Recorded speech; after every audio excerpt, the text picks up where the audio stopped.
shepherd, I lie down in pastures green. For he is my guide, and he shall provide everything I ever need. He leads me by still waters, he revives my thirsty soul.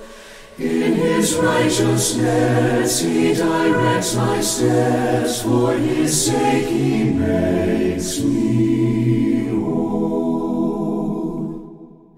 And though I wander through the valley of the shadow of death, I fear no evil, you are with me.